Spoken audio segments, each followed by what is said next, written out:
Welcome back, ladies and gentlemen, to another episode of Penguin by Story Archives. I'm your host, Mario Busto, alongside the other host, Zachary Newton. Welcome back. We're back. Episode 6, titled The Golden Summit? The Gold Summit. Gold Summit. That's the one. We got a full-on turf war.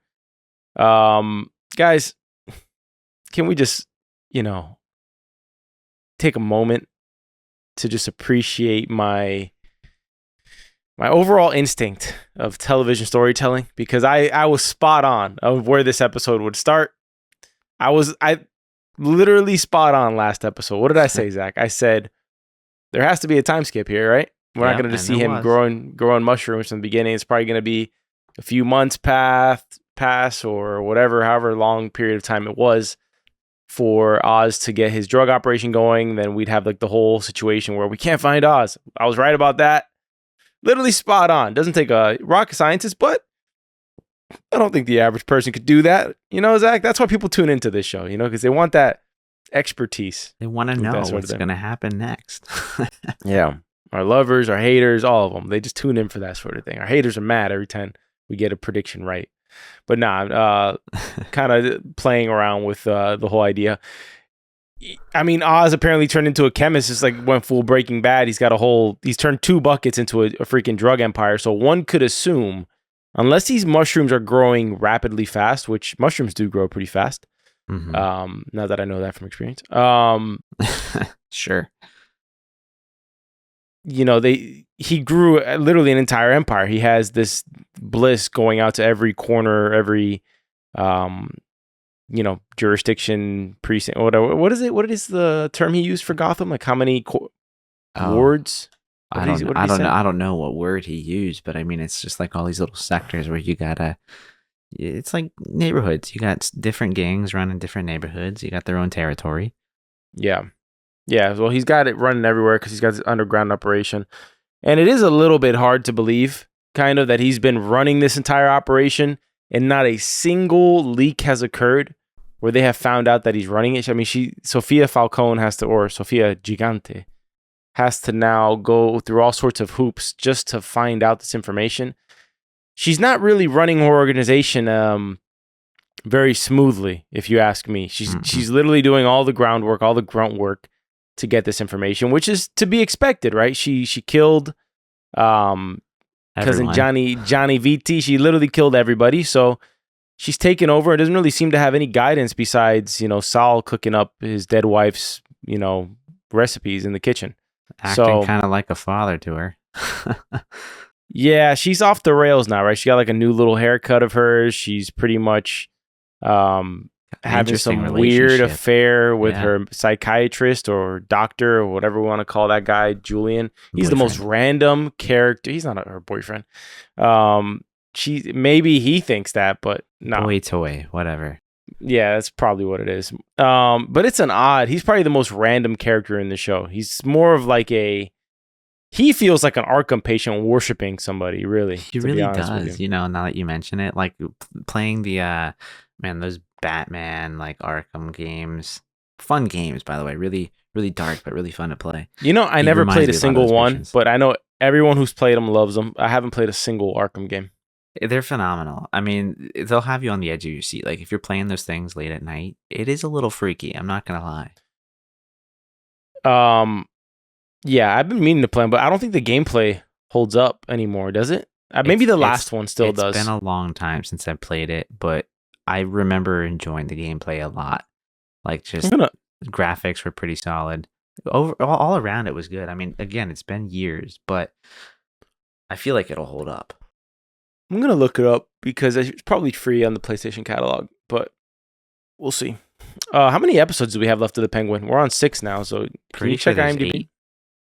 We have only 8? Oh, yeah. Wow. So, and honestly, how much more could possibly be left? I mean, we end this episode with Sophia. Of course, she's the one who's going in as the enforcer with the crowbar, no backup, to go bash Oz's mom's head in or something, So, and potentially Victor. You never know. I don't think he's going to die. No, not in this situation. Victor's going to die, but it's going to be Oz who kills him for sure. Yeah. That dude, it's going to happen. it's going to happen. It's going to be the final scummy thing Oz does, and then that'll be the end of the series. Probably. Yeah, I was gonna say I feel like that's gonna be the end of the series if they do that, and that might be the way that they're planning to like I guess revilify him, if that makes sense, because I mean, so much of this show is like them trying to humanize him to some extent because he really is a gross individual. But I mean, you see him with his mom, you see him with Victor, and you're like, I kind of feel for the guy. I kind of like him. I kind of like him. But you know, he's gotta turn full bad, you know, for Batman at some point. Well, Oz and him have this whole Tony Soprano, Christopher relationship here. If anybody's seen The Sopranos, you know how that ends. But it's the same old thing there, which is, you know, Zach, you should really watch Sopranos. You really should. It's on my list. Matthew Weiner, Yeah. it's on my list. Yeah, you should get around to it. He wasn't involved in every season, but he was involved, I think. Was he involved in every season? I don't think so. Anyways, we had this whole I don't big get thing locked in where there. he did both Mad Men and Sopranos, and you were like, "Poof." So I don't know how much of Sopranos though. Keep going. Yeah, I mean, he wasn't the main writer. David Chase is the main writer for Sopranos, but he was in the writer's room, which, damn it, makes sense. Okay, so Oz is really kind of in between. He knows his time is limited here, right? He's got this operation underground, and the whole time you're thinking, watching this, is like, if anybody finds out where his HQ is, it's so easy to take out. It's like only in one area. So you eliminate that, you eliminate him completely. So yeah, plus I feel like he cut it off like pretty well, right? Like smoke him out. Yeah, easily. I mean, the thing is with that, there's so much going on in this episode where he's running pretty much a whole city with generators, right? So there's just a lot that's going on. So you would have to assume that this is at least half a year has passed since the whole event of last episode. I'm just going rough here because to get that operation off the ground, recruit workers, have drug runners, all that stuff, that's got to take some time to kind of set up that infrastructure. But if there is one thing Oz is a man who's well experienced in the crime game, because as Sal Maroni says to Sophia, he says, Sophia, he got that from your dad. Whoever is selling the product is the one who's going to get the alliances. And Sophia is kind of stuck in this loyalty honor code thing that doesn't exist in this world. It's the, at the end of the day, they may have a code, but once that code starts to affect their bottom line, they're going to go and ally with whoever. Because everybody in that gold summit knew and knows that Oz betrays everybody he works with. Like, if you get in his way, if it's you or him, he's going to betray you. It's one way or another. Yeah. And they still did it because that's where the money's going to flow through. It's also interesting, though, because I feel like in that sort of situation, I feel like Oz actually loses like a lot of power in a sense, because he really is dependent on everybody in that room, right? Like, I feel like if he were to turn his back on one person in that room at any point in the future, they're all going to turn on him, because they're going into this engagement knowing that that's his personality. That's typically his MO. Or he'll just use their human nature against them. He'll say, listen, I'm having a problem with Zhao over here. What we're going to do is we're going to take out the triads, and everybody's share increases by like 1/5. Then they're going to be like, I guess we don't need the triads anymore, Yeah. So I think that's probably more likely to happen, if you ask me. But I'm very interested to see how on earth Oz gets himself out of this one now, because his mom is certainly going to be killed. Mm-hmm. He's probably going to blame Victor for it, and that's probably why Victor's going to get killed, if I had to guess, or for some reason like that. And that's pretty much my thoughts there in terms of like where this thing might go. Yeah, I definitely think she's going to get killed. I don't know if I'm sure he will be pissed off with Victor. I don't know if he's necessarily going to blame Victor. Like, I still feel like we're going to get the, oh no, it's okay. Like, well, not okay, but he's still gonna be kind of buddy with Victor, would be my guess. I don't think this is what's gonna do Victor in necessarily, but I mean, Sophia's also doing Oz a favor. I mean, in this mission, she tasks him with killing her once she completely loses her mind, which seems like could be any day now. So at least he doesn't have to do that. To me, I don't think Sophia has it in her to kill his mom. Because she's gonna get flashbacks to her own mother being killed, and that's kind of where I don't see her being able to do it, to be honest with you. But who knows? I could be completely wrong, because every opportunity she's had though so far, she hasn't killed the person. You know, like even with Eve. No, I'm saying like she could have killed Eve. Bro, she killed her entire family, including that little girl's mother. Yeah, but I'm not talking about that situation. I'm talking about in relation to Oz so far. Like whenever somebody has nothing to do with the situation, she killed her family, bro. But her family had everything to do with her being locked up in Arkham.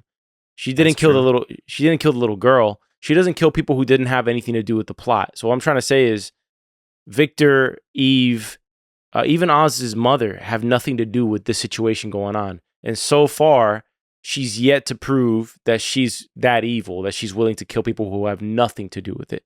Now, the scene of her killing her whole family, that was dark, but they give you the whole Arkham backdrop, so you at least understand where it's coming from. But what was really dark about that was the fact that the little girl's mom, the girl's gonna be motherless now. Which that part to me, I think, is what made the whole scene, all the darker, to be honest. Yeah, it was definitely dark.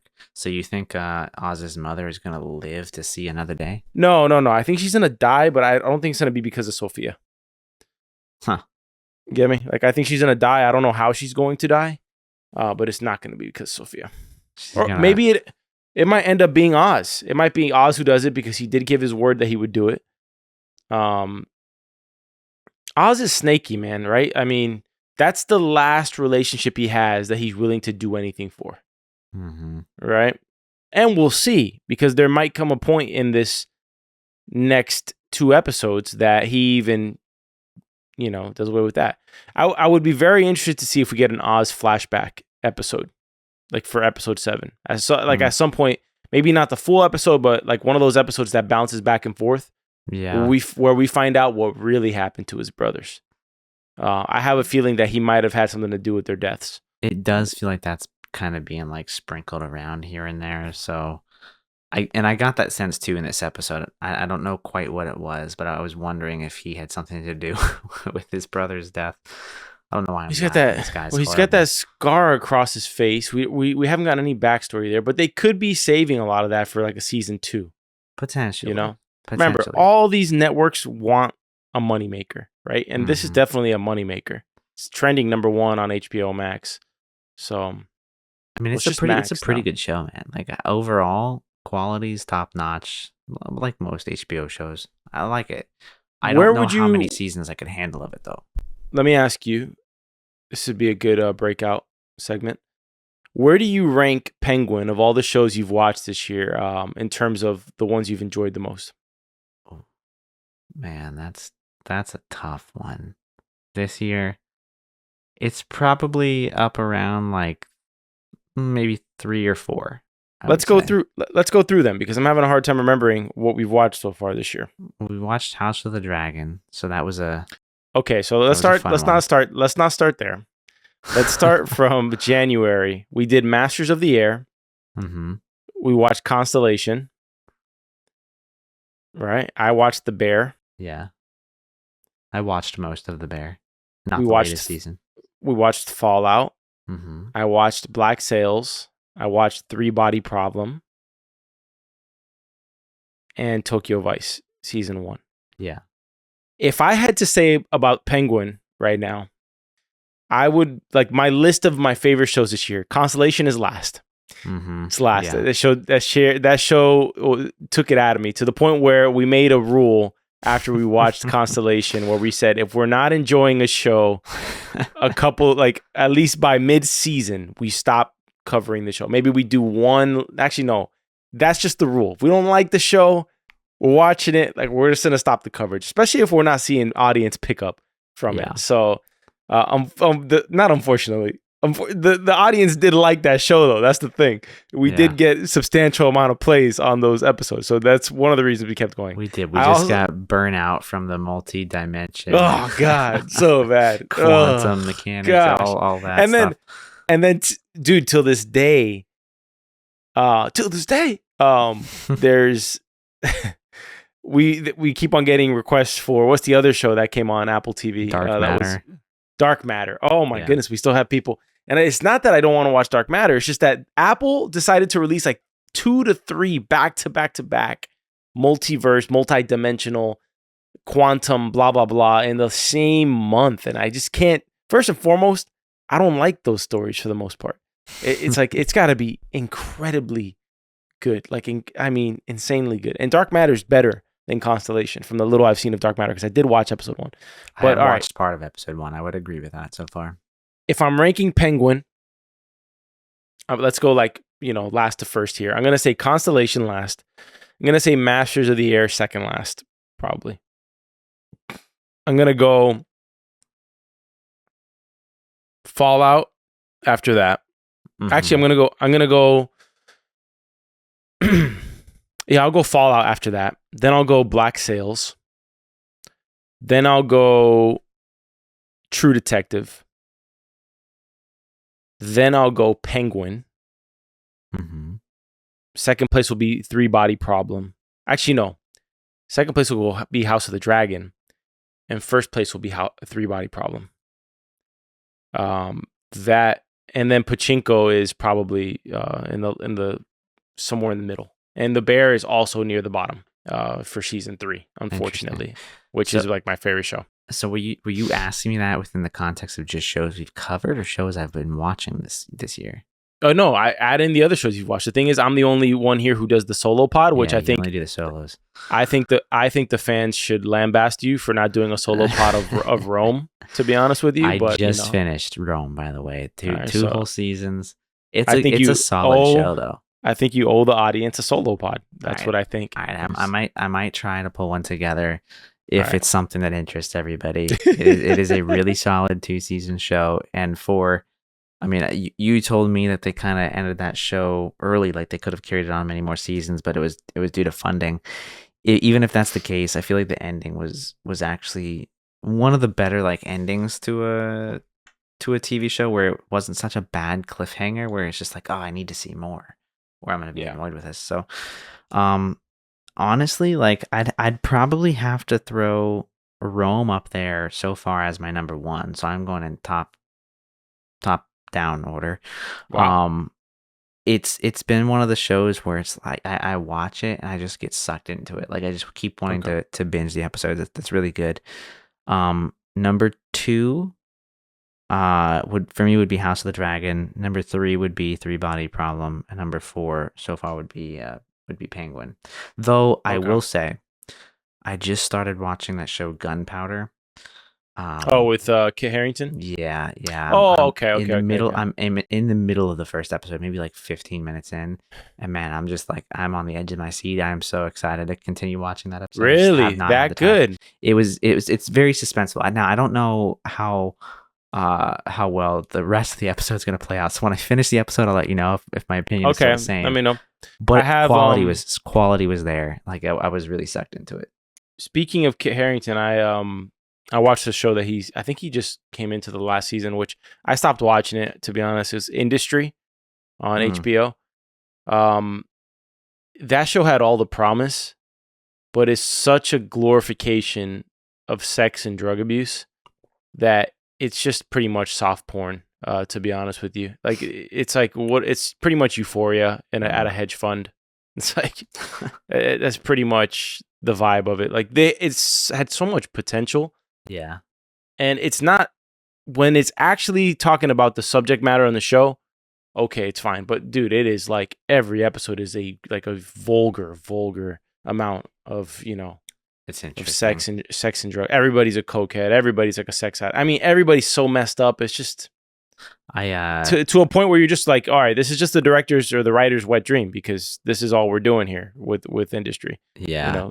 You can understand if it's pushing the story forward, but when it's just, gratuitous, you're like, all right, okay. I haven't seen that show. I did start watching Disclaimer on Apple TV Plus. Okay, that's been on the list. Yeah, I'm enjoying it a lot. I'll say that at the very least. It's an interesting story to kind of see how they weave everything in together. Though episode 3 was no multiverse, right? No multiverse. It's I mean, it's the typical we're gonna tell a story and we're giving you different timelines and you're kind of seeing everything pieced together. But I guess Susie, by the way, flashback is not obnoxious. It feels very natural. It flows really well.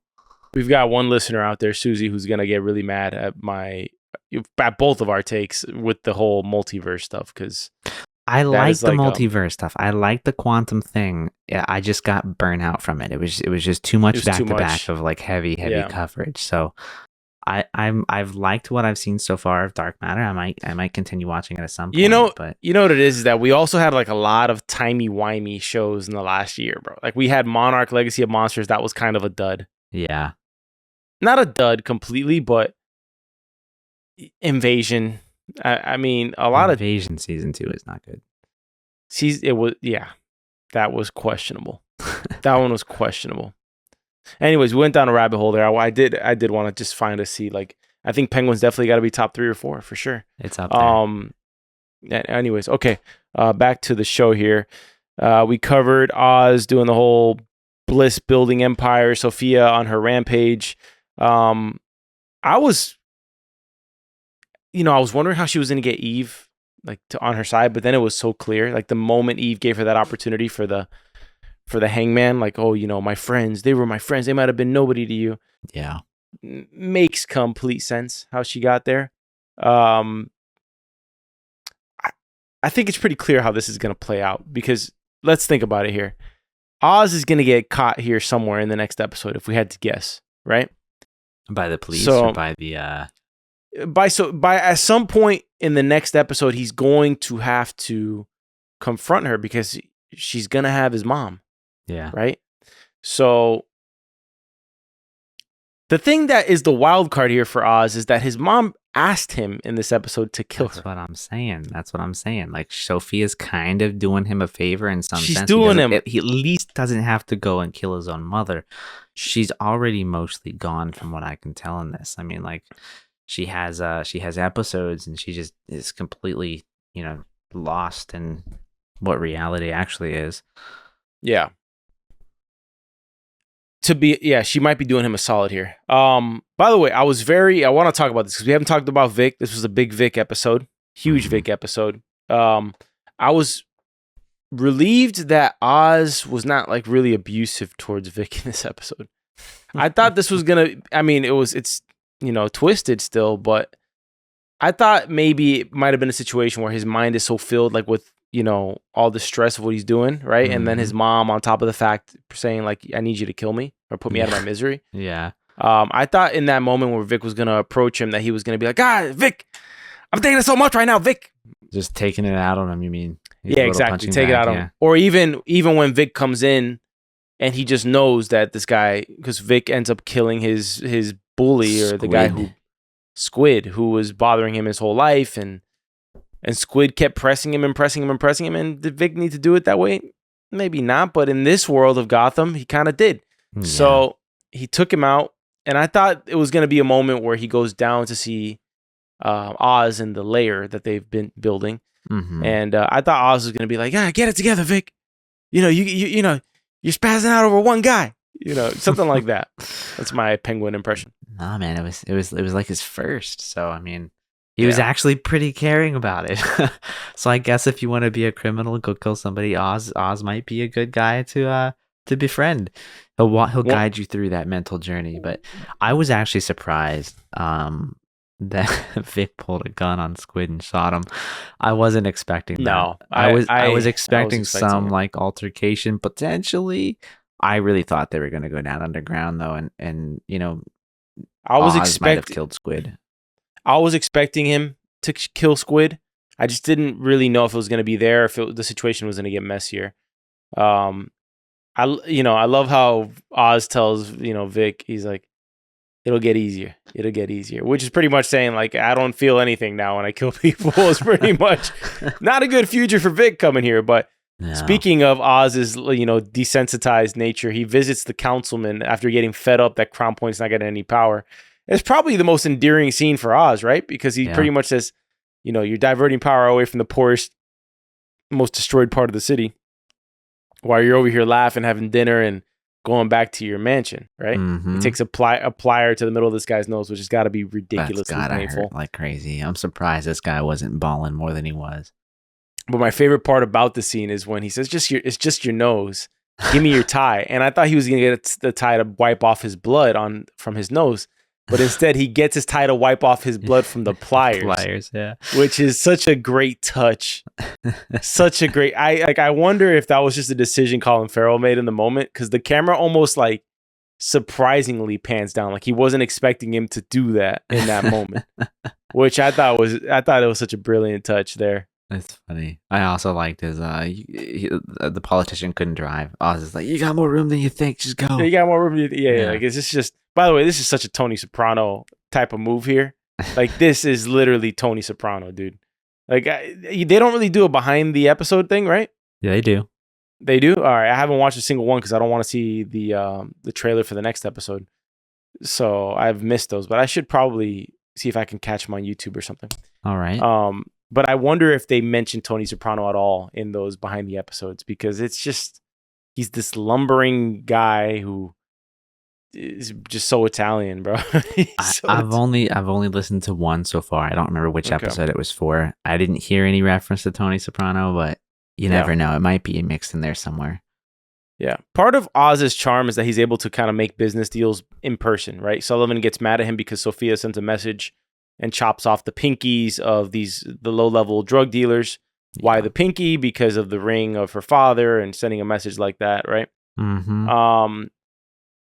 But Oz, even talks to Sullivan and says, we'll meet face to face. I'm not going to talk to you when you're like this. Kind of talking to like a mad wife, who's just like, or a mad girlfriend who's just, you're like, I'm not going to talk to you when you're all like in a frazzle like this. We'll see each other in person and, whatever.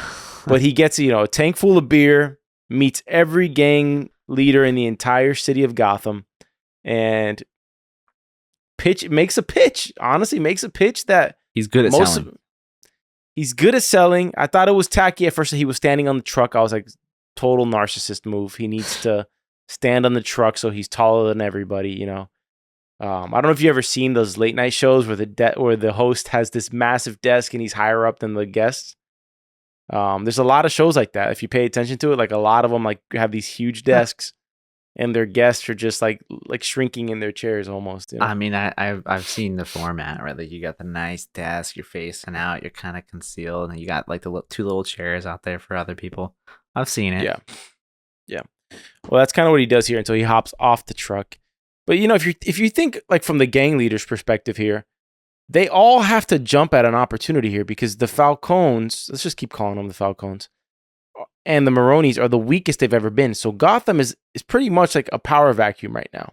It's there's still some competition available to see who ends up being the true leader of Gotham, right?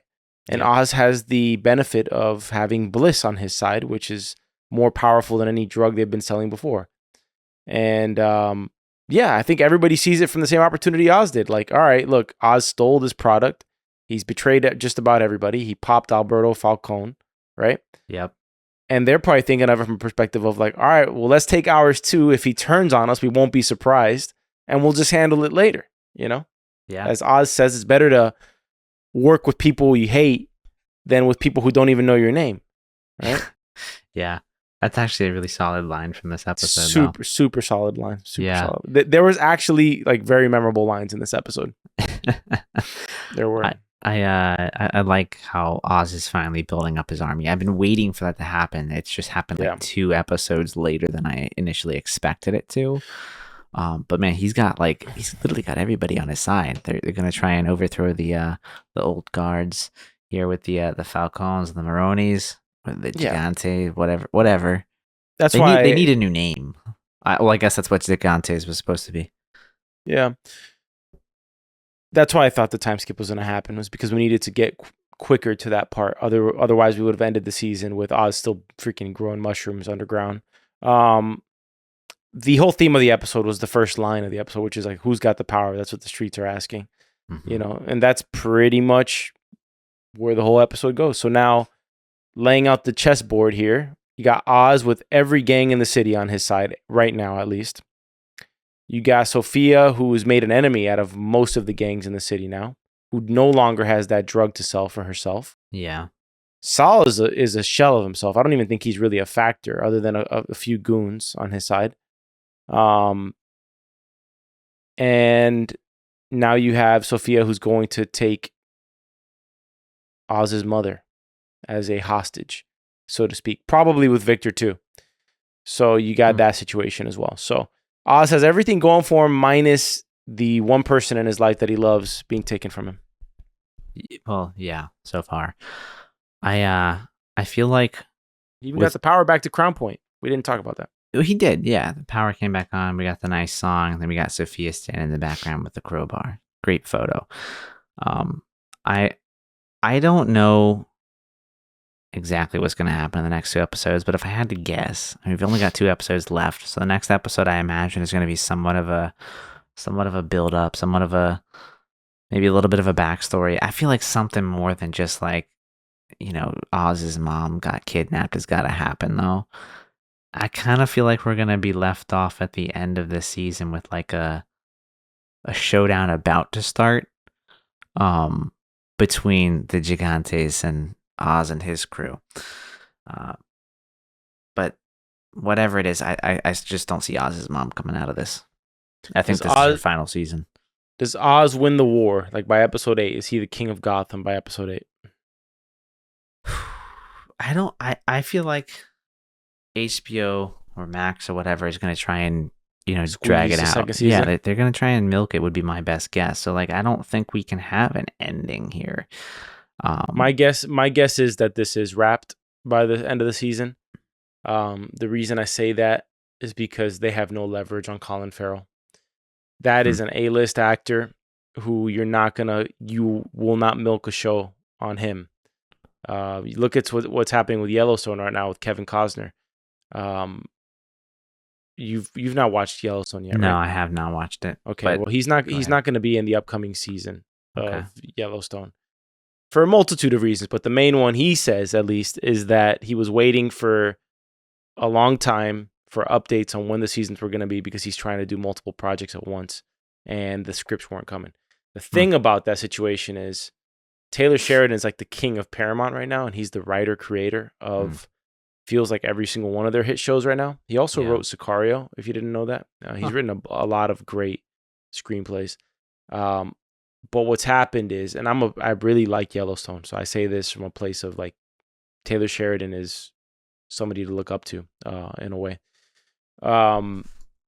He is doing so much, and the last season of Yellowstone kind of showed it a little bit because of the way some of the story has kind of feels like it's being milked, almost similar to Walking Dead. So now they lost Kevin Costner, who was pretty much the Tony Soprano of that series. So I do wonder where that series goes from here, which I'll be watching. Comes out in November as well. So jam-packed to end the year here, Zach. Yeah, we've got a lot of stuff coming. The notifications I got today on my phone were awesome. I think I got one notification for Silo. I got another one for Severance. Yep. I'm excited, dude. Yep. A lot to be excited about. All right, let's wrap this one up, shall we? Let's do it. Let's start with favorite character of the episode. I gotta say Oz. Oz wins this episode. Okay. Oz is good. I was thinking more of Vic in this one, honestly, because I feel like the Oz we saw was a lot of the same old Oz, but Vic in this seems like he's developing quite a lot. He's now a murderer, so I'm gonna give this one to him. The scene with the councilman and the Gold Summit scene is what puts Oz over the top for me in this episode. Well, you are jumping to the next category, which is favorite scene. The Gold Summit scene was my favorite scene. I guess if you had to pick, which one's yours? My favorite scene is when he goes to see the councilman. I think that's my favorite scene, personally. That was mine of the episode. That was good. I didn't enjoy the whole Vic and his mom scene too much. Like, it's depressing, man. It really is depressing. Yeah. It is. I mean, we didn't mention that Oz finds his mother in the tub. She's fallen down, and I think she was taking a bath there all night or something, ice cold water or something. I don't know, because the shower curtain had also fallen, so it was kind of a weird situation. It was awkward, yeah. Maybe she was trying to get up from the bath, and then she fell back in. Who knows? I guess. But man, I thought that was gonna kill her, honestly. Just cold water, no heat, old individual frail there, like for but she was at least taking a that couple bath. hours. She's taking that bath with no power, so I'm assuming that means no heat, right? Yeah. Okay. Was she trying to kill herself? I don't get it. No, I feel like that was another one of like the disassociations from reality where maybe she thought it was warm. Couldn't tell you. Next category, favorite line in the episode. Mine, it was the one that you called out earlier, actually during the Gold Summit. Would you rather do business with your enemies or with people who don't even know your name? I think that one was the most interesting line for me. I agree with you. I also like the who's got the power. That's what the streets are asking. I thought that was a good one too. Yeah. The other scene I actually forgot about, I would probably give runner-up would be Sophia. Sophia when she was talking to Oz's girl. I thought that was interesting. The one thing that bugged me about that scene was that Sophia walked in there with a gun that had nothing in the chamber. Because halfway through the conversation, she racks her gun, and I'm like, hold on a minute. It's like you had nothing in there the whole time.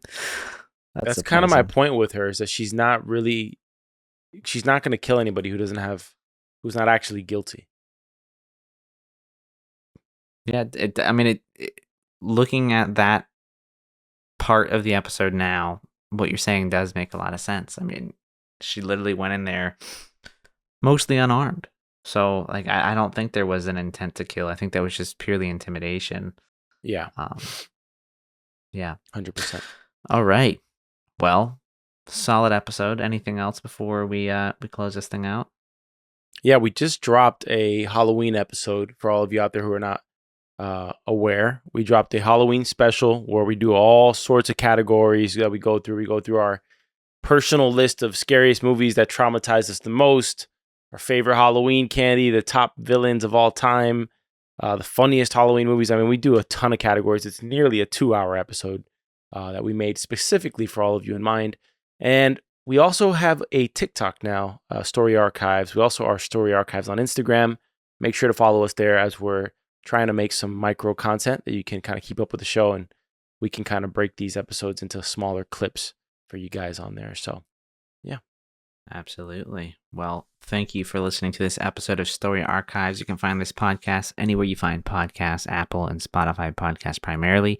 You can visit us on YouTube at SoapBox Podcast Network. Visit our website at soapbox.house. Email us at contact@soapbox.house.